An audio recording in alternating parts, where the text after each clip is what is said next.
If you're doing some patchwork and the directions say to spin your seams, you might be wondering what that means. So let's look at that with first just a simple 4-patch.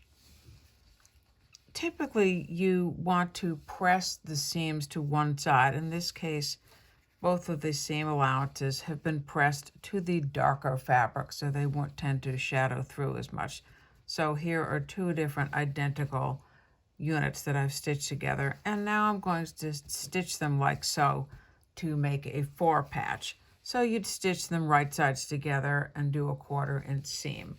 So here's what you would end up with. Now I haven't pressed this or done anything to it. I haven't done the spinning of the seams, but this is what you get after you've pieced them together. Now the seams are going in directions that are opposite from each other. It makes it very easy to line them up when you're sewing, because you can see you get this little effect where they kind of grab a hold of each other, the ridges where the seam allowances are folded. So it's a very nice thing to be able to work with. But now I want to figure out, how am I going to get this to be flat? Do I open this up? Because one option is I could fold everything to this side, but now in the center we end up with kind of a lot going on one side, and it's going to be uneven. So what I've done is I've stitched with a kind of a short stitch length on the seam so that I don't have to back stitch at the beginning of the end. And I just kind of wiggle this with my fingers and pop open those last few stitches.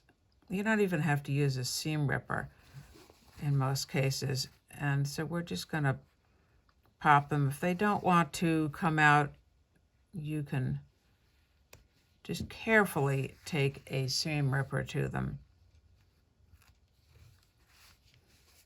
You don't want to rip all the way out to the center and beyond.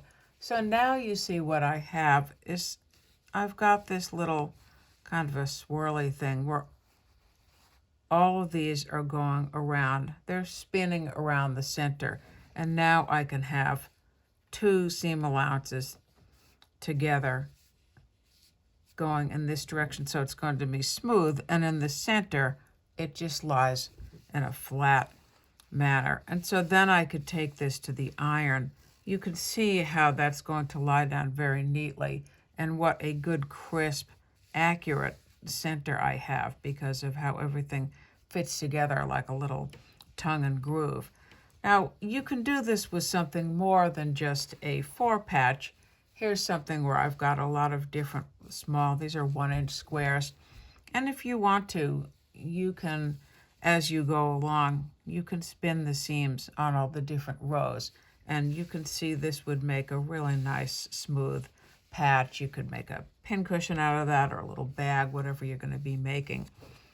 Sometimes you may not want to spin the seams, and that's also fine. Here's an example where, let's say I'm doing something. Yes, I've still got everything pressed to the dark. They're going opposite each other.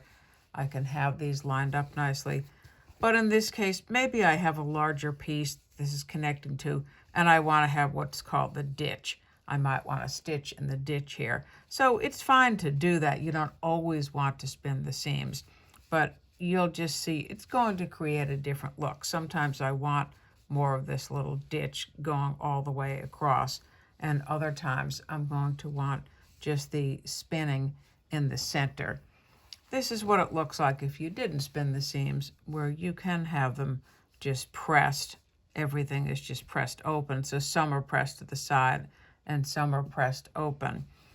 I tend not to use this as much, but there may be a situation where you want to do it, and you just make sure that you have everything pressed really well before you take that to the machine if you're going to do some quilting. So I hope this demystifies the term spinning your seams. We use it in some of our pieced patterns, and it's just really a cool little effect.